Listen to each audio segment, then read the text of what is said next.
আলহামদুলিল্লাহ রাব্বিল আলামিন ওয়াসসালাতু ওয়াসসালামু আলা আশরাফিল আমবিয়া ওয়াল মুরসালিন নবিয়িনা মুহাম্মদ ওয়া আলিহি ওয়া আসহাবিহি আজমাইন আম্মা বাদ। সমস্ত প্রশংসা মহান মালিক রব্বুল আলামিনের জন্য।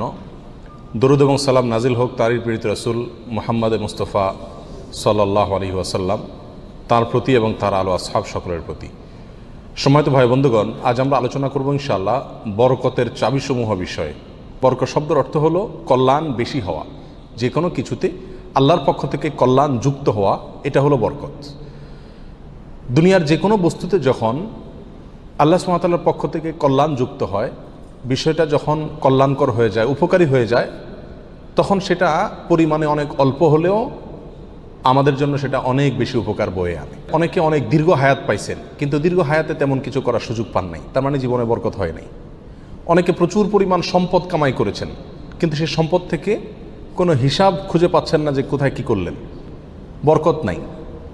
অনেকে দেখা যাচ্ছে যে অনেক কাজ করেছেন, কিন্তু ফলাফল দেখা যাচ্ছে খুব বেশি একটা দৃশ্যমান না, তার মানে বরকত নাই। এর বিপরীতে দেখা যায় একজন অল্প কামাই করছে, মাশাআল্লাহ, এর ভিতরে সে অনেক কিছু করে ফেলেছে। কারণ হলো তার এই কামাইতে কি ছিল? বরকত ছিল। এই কামাইতে আল্লাহ সুবহানাহু ওয়া তাআলার পক্ষ থেকে কল্যাণ ছিল। অতএব আমাদের জীবনে, আমাদের আমলে, আমাদের রুজিতে, আমাদের ইনকামে, আমাদের সন্তান সন্ততিতে, আমাদের সব কিছুতে আল্লাহ সুবহানাহু ওয়া তাআলার পক্ষ থেকে বরকত আসবে। বেশ কিছু আমল আছে, সে আমলগুলো করলে এগুলোকে আমরা এক কথায় বলতে পারি বরকতের 10টি চাবি। এই চাবিগুলো যদি আমরা ব্যবহার করি, তাহলে ইনশাআল্লাহ বিদিনিল্লাহ আমাদের জীবন বরকতময় হয়ে যাবে। তার ভিতরে 1 নম্বরের চাবি হলো বরকতের ঈমান এবং তাকওয়া। প্রিয় ভাইয়েরা, যখন ঈমান এবং তাকওয়া কারোর মধ্যে থাকে, তখন আল্লাহ সুবহানাহু ওয়া তাআলার পক্ষ থেকে বরকতের বারিধারা তার প্রতি বর্ষণ হতে থাকে। আল্লাহ সুবহানাহু ওয়া তাআলা কোরআন কারীমে বলেছেন, ওয়ালাউ আন্না আহলাল কুরা আমানু ওয়াত্তাকাউ লাফাতাহনা আলাইহিম বারাকাতিম মিনাস সামাই ওয়াল আরদ। যদি কোনো জনপদের লোকেরা ঈমান আনে এবং তাকওয়া অবলম্বন করে, তাহলে আমি আসমান থেকে এবং জমিন থেকে, উপর থেকে নিচ থেকে, উভয় দিক থেকে বরকতের সমস্ত দুয়ার খুলে দেব।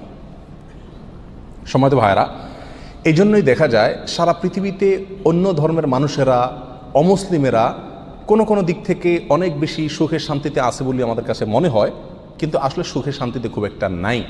বিভিন্ন জরিপ বলছে সুসাইড বা আত্মহত্যার পরিমাণ তাদের মধ্যে বেশি।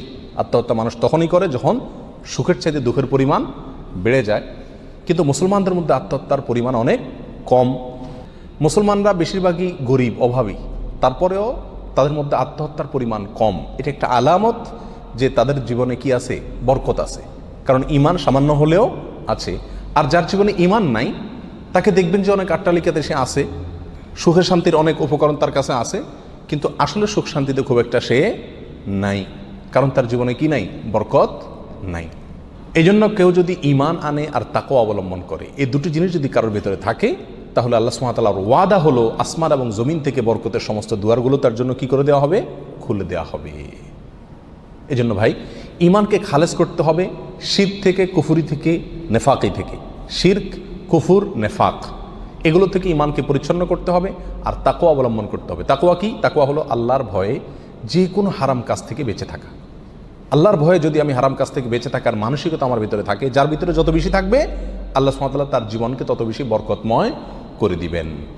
বরকতের 2 নম্বর চাবি হলো যে কোনো কাজের শুরুতে বিসমিল্লাহ বলা। যে কোনো কাজের শুরুতে কি করা? বিসমিল্লাহ বলা। নবী আলাইহিস সালাম বলেছেন, তোমাদের মধ্যে কেউ যখন খানা শুরু করে এবং সে যদি বিসমিল্লাহ বলে, তো শয়তান তার সাথে ওই খাবারে যোগ দিতে পারে না, ভাগ বসাতে পারে না। যেটুকু আছে সেটুকু তার জন্য কল্যাণ বয়ে আনে, কল্যাণ করা হয় খাবার। অনুরূপভাবে কেউ যদি বাসা বাড়িতে প্রবেশ করে, বিসমিল্লাহ বলে ঢুকে, তাহলে সেই ঢোকার সময় তার সাথে কি হতে পারে না? শয়তান যোগ দিতে পারে না।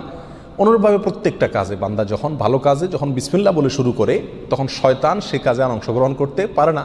আর শয়তান যখন ইন্টারফেয়ার করতে পারে না, তাহলে আল্লাহ সুবহানাহু ওয়া তাআলার পক্ষ থেকে সেখানে বরকত আসা খুবই সহজ হয়ে যায়। এটাই স্বাভাবিক। অতএব বিসমিল্লাহর পরিমাণ বেশি বলা। 3 নম্বর বরকতের চাবি হলো ভাই কোরআনে কারিমের সাথে সম্পৃক্ততা বাড়ানো।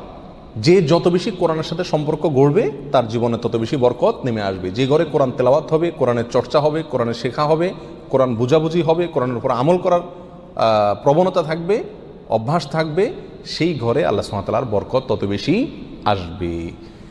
আল্লাহ সুবহানাহু ওয়া তাআলা কোরআন কারীমের ভিতরে বলেছেন, ওয়াহাদা কিতাবুন আনজালনাহু মুবারাক। কোরআনে কারীমকে আল্লাহ সুবহানাহু ওয়া তাআলা কোরআনের বহু জায়গায় বলেছেন যে এটা কিতাবে মুবারাক, এই কোরআনটা হলো কি বরকতময়, অতএব এর সাথে যে যত বেশি সম্পৃক্ত হবে তত বেশি তার জীবন কি হবে, বরকতময় হয়ে যাবে। নবী আলাইহিস সালাম বলেছেন সহিহ মুসলিমের হাদিসে, ইন্নাল্লাহা ইয়ারফাউ বিহাযাল কিতাবি আকওয়ামা ওয়া ইয়াদাউ বিহি আখারিন, আল্লাহ তাআলা এই কিতাব দিয়ে বহু মানুষকে উপরে উঠাবেন, আবার বহু মানুষকে নিচে নামাবেন। অর্থাৎ এই কিতাব কোরআন এটাকে যারা ফলো করবে আল্লাহ তাআলা তাদেরকে মর্যাদা বাড়াবেন, আর যারা ফলো করবে না তাদের মর্যাদা কমাবেন। বাহ্যিকভাবে মনে হবে সুখের সাগরে ভাসছে, আসলে দুঃখের কোনো অন্ত তাদের জীবনে থাকবে না। তাহলে বরকতের 3 নম্বর চাবি হলো কি, কোরআনের সাথে সম্পর্ক বেশি বেশি করা, কোরআন তেলাওয়াত করা, কোরআন বুঝা, কোরআন অনুযায়ী আমল করার চেষ্টা করা। যত বেশি যে করবে আল্লাহ তাআলা তার জীবনের প্রতিটা পদে পদে তত বেশি কি দিবেন, বরকত দান করবেন। বরকতের 4 নম্বর যে চাবি আছে সেটা হলো ভাই সাদাকা করা, দান করা। কি করা? দান করা, সাদাকা করা। সাদাকা এবং দান করলে বহু হাদিস থেকে বোঝা যায়, জানা যায় যে বিপদ আপদ দূর হয়ে যায়। আমাদের যে কোনো কাজ থেকে, যে কোনো অর্থকড়ি থেকে, যে কোনো উপার্জন থেকে আমাদের কল্যাণটা আসে না, এর একটা বড় কারণ হলো বিপদ এসে যায়। আমি একটা দোকানদারি শুরু করলাম, একটা বিপদ এসে গেল, তাহলে আমার সেখান থেকে কল্যাণটা আর আসলো না। তো বরকত যদি আপনি চান প্রত্যেকটা বস্তুতে, প্রত্যেকটা জিনিসে কল্যাণ আসুক, উপকার হোক জিনিসটা আপনার জন্য, ছোট চাকরি, অল্প আয়, ছোট ব্যবসা, এর ভিতরেই আল্লাহ তাআলা কল্যাণ দিয়ে দেখ। আপনি যদি চান তাহলে আপনাকে কী করতে হবে, সাদাকার অভ্যাস করতে হবে। দান করলে মুসিবত এবং বিপদ দূর হয়। তো আপনার ওই অল্প আয় থেকে যখন বিপদ দূর হয়ে যাবে বা বিপদমুক্ত থাকবে, তখন ইনশাআল্লাহ বিদিনিল্লাহ সেটা আপনার জন্য কী হয়ে যাবে, কল্যাণকর এবং বরকতময় হয়ে যাবে, ওর ভিতরে আপনার জন্য বরকত থাকবে। অতএব সাদাকার অভ্যাস করা, সারা বছর অল্প স্বল্প হলেও, পরিমাণে খুব অল্প হোক। এক হাদিসে নবী আলাইহিস সালাম বলেছেন, খেজুরের অংশ দিয়েও যদি হয় তবুও তুমি সাদাকা করে জাহান্নামের আগুন থেকে বাঁচার চেষ্টা করো। বিপদ থেকে রক্ষার জন্য আমরা সাধ্য অনুযায়ী সাদকা করব, অনেক বেশি করা কোনো জরুরি না। প্রতিদিন সাদকা করা একটা জটিল বিষয়, অনেক সময় প্রতিদিন আমি অভাবী লোক পাইও না, তাহলে একটা বাক্স রাখতে পারি বাসায়, যে প্রতিদিন আমি সেখানে 1 টাকা রাখবো, 2 টাকা রাখবো, যতটুকু সাধ্যগুলো ততটুকু রাখবো, তাহলে নিয়মিত আমি দানের সওয়াবটা পেয়ে গেলাম। এই টাকাটা অভাবী লোকের, পরে কয়দিন পর পর খুলে আমি দিয়ে দিলাম মানুষকে, তাহলে প্রতিদিন সৎকার আমলটা হয়ে গেল। এবং সৎকার নিয়মিত করলে কি হয়, বরকত প্রত্যেকটা ক্ষেত্রে নেমে আসে। নাম্বার 5, বরকতের 5 নম্বর চাবি হলো ভাই, আত্মীয় স্বজনের সাথে সম্পর্ক ভালো রাখা। এটা বহুল পরীক্ষিত একটি আমল ভাই। আত্মীয় স্বজনের সাথে যে যত বেশি সম্পর্ক ভালো রাখে, মা বাপ, ভাই বোন, ফুফু, চাচা, কাছের লোকজন, রক্ত সম্পর্কীয় লোক যারা, বিশেষ করে তাদের সাথে যে যত বেশি সম্পর্ক ভালো রাখে এবং তাদের সাথে সম্পর্ককে নষ্ট করে না, তারা যদি দুর্ব্যবহার করে তো নিজের পক্ষ থেকে ভালো ব্যবহার করার চেষ্টা করে, তো এই লোকের জীবনে আল্লাহ তাআলা বরকত দান করেন। এটা পরীক্ষিত বিষয়। অতএব এই চাবিটি বরকতের, এটা খুবই গুরুত্বপূর্ণ। 5 নম্বর, অর্থাৎ আত্মীয় স্বজনের সাথে, রক্ত সম্পর্কীয় লোকদের সাথে কী করতে হবে, সম্পর্ক সবসময় বিল্ড আপ করার চেষ্টা করতে হবে, তাদের খোঁজখবর নিতে হবে, সাধ্য অনুযায়ী তাদের পাশে দাঁড়াতে হবে। যদি পাশে দাঁড়াতে নাও পারেন, অন্তত সম্পর্কটাকে কী করতে হবে, ভালো রাখার চেষ্টা করে যেতে হবে। নাম্বার 6, বরকতের 6 নম্বর চাবি হলো ভাই, সকালবেলায় ভোরে ভোরে কাজে যাওয়া। নবী আলাইহিস সালাম দোয়া করেছেন, আল্লাহুম্মা বারিক লি উম্মতি ফি বুকুরিহা, আল্লাহ আমার উম্মতকে সকালবেলা আপনি বরকত দান করবেন। অন্য এক রওয়ায়াতে আসছে বুরিক লি উম্মতি ফি বুকুরিহা, তিনি বলেছেন আমার উম্মতের জন্য সকালবেলার সময়টাতে বরকত দেওয়া হয়েছে। অতএব সকালের সময়টাতে আপনি ঘুমায় থাকেন, তাহলে বরকত কোত্থেকে আসবে? এই টাইমটাতে কাজ করতে হবে। এবং কিছু কিছু কাজ আছে, কিছু কিছু পেশা আছে যে সকালবেলা করার মতন, আপনি মার্কেটে দোকান আছে, সকালে ভোরে খোলার সিস্টেম নাই, তাহলে সেটা তো আপনি খুলবেন না। কিন্তু অন্তত তার প্রস্তুতি, প্রাক প্রস্তুতিগুলো সকাল থেকে হয়ে যাওয়া উচিত। এবং সকালের টাইমটা আসলে ঘুমের কোনো উপযুক্ত টাইম না। আপনি রাতে ভালো করে ঘুমান, বেশি করে ঘুমান, সকালে ঘুমাবেন না, দুপুরে ঘুমান, কিন্তু সকালে ঘুম এটা কোনো প্রশংসনীয় ঘুম নয়, স্বাস্থ্যের জন্য ভালো নয়, ইসলামী দৃষ্টি থেকেও খুব বেশি প্রশংসনীয় নয়। এই জন্য সকালবেলা যদি কাজে বের হওয়া যায় তাহলে ইনশাআল্লাহ জীবনে কি আসবে, বরকত আসবে। যে কাজই করেন আপনি সকালবেলা, সেই কাজে আল্লাহ তাআলা কি দিবেন, বরকত দান করবেন। নাম্বার 7, বরকতের 7 নম্বর চাবি হলো ভাই, নিজে 5 ওয়াক্ত সালাত আদায় করতে হবে এবং পরিবারের লোকদেরকে সালাতের নির্দেশ করতে হবে। বহু লোক নিজে নামাজ পড়ে, কিন্তু বাচ্চা কাচ্চা, ফ্যামিলির লোকজন তারা নামাজ পড়ছে কিনা সে বিষয়ে কী করে না, খবর রাখে না। আল্লাহ সুবহানাহু ওয়া তাআলা কোরআন কারীমে বলেছেন, ওয়া উমুর আহলাকা বিস-সালাত, তুমি তোমার পরিবারকে নামাজের নির্দেশ করো, নিজে তো পড়তেই হবে, পরিবারকেও নির্দেশ করো, ওয়াসতাবির আলাইহা, এবং এটার উপর অটল থাকো, ধরে রাখো এটাকে। তাহলে কি হবে, লা নাসআলুকা রিজকা, আমি তোমাদের কাছ থেকে, আল্লাহ বলছেন আমি তোমাদের কাছ থেকে রিজিক চাই না, নাহনু নারযুকুকা ওয়াল আকিবাতু লিত-তাকওয়া, বরং এই কাজ করলে, আমল করলে আমি তোমাদেরকে রিজিক দিব, বরকত চলে আসবে ইনশাআল্লাহ। নামাজ নিজে পড়তে হবে এবং পরিবারকে নামাজের নির্দেশ করতে হবে। নাম্বার 8, বরকতের 8 নম্বর চাবি হলো ভাই, তাওয়াক্কুল করা আল্লাহর উপরে, আল্লাহর উপরে ভরসা করা।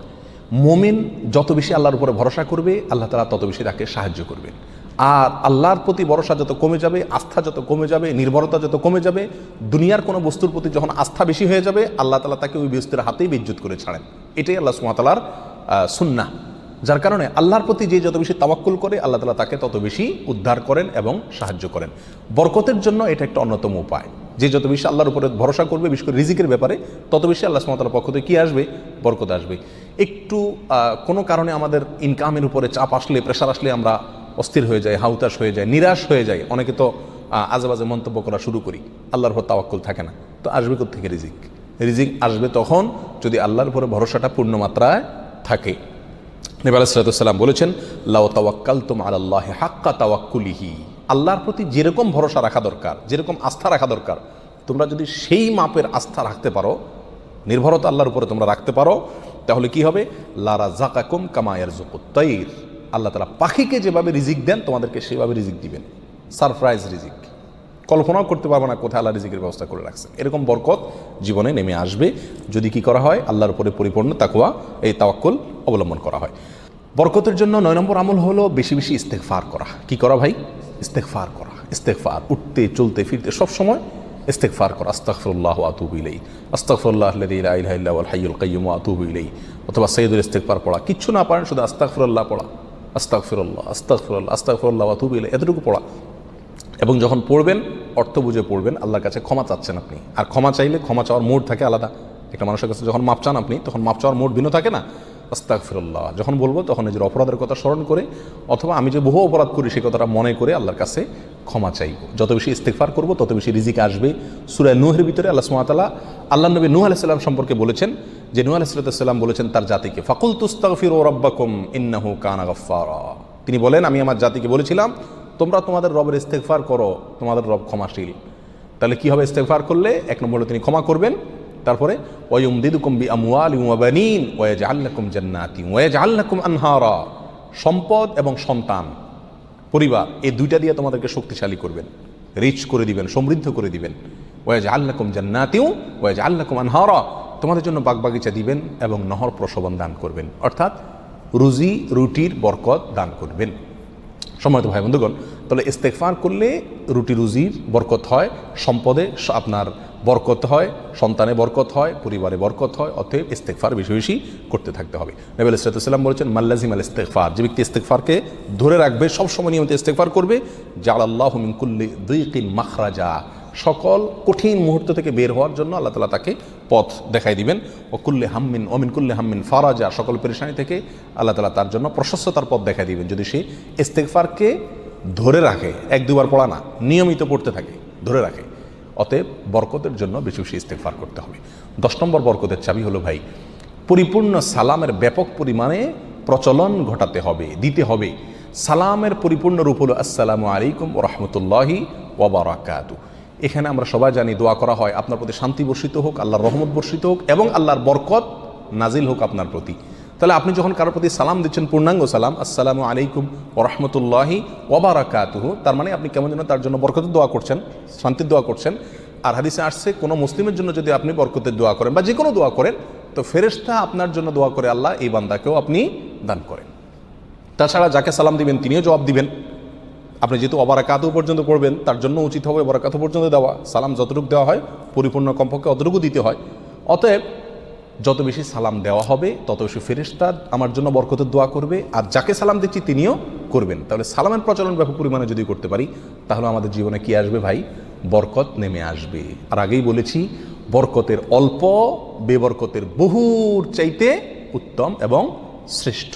আল্লাহ তাআলা আমাদেরকে বরকতের সম্পদ দান করুক। অধিক সম্পদ নয়, বরকতের সম্পদ। আল্লাহ তাআলা আমাদের বরকতের সন্তান দান করুক। অধিক সন্তান নয়, বরকতের সন্তান। কল্যাণ যে সন্তানে আছে সেখানে অনেক বেশি হলো, কিন্তু কল্যাণ তার ভিতরে নাই, উপকারটা নাই, তাহলে এই বেশির কোনো লাভ হলো না। আল্লাহ তাআলা আমাদের গোটা জীবনকে, আমাদের উপার্জনকে, আমাদের সম্পদকে, আমাদের নেকামলকে, আমাদের সন্তান সন্ততিকে, আমাদের পরিবারকে, পরিজনকে, আমাদের চিন্তা চেতনাকে, আমাদের সব কিছুকে আল্লাহ সুবহানাহু ওয়া তাআলা বরকতময় করে দিন। সব কিছুতে আল্লাহ তাআলা কল্যাণ এবং উপকারিতা প্রচুর পরিমাণে বৃদ্ধি করে দিন। জাযাকুমুল্লাহ ওয়া আখিরু দাওয়ানা আলহামদুলিল্লাহি রাব্বিল আলামিন।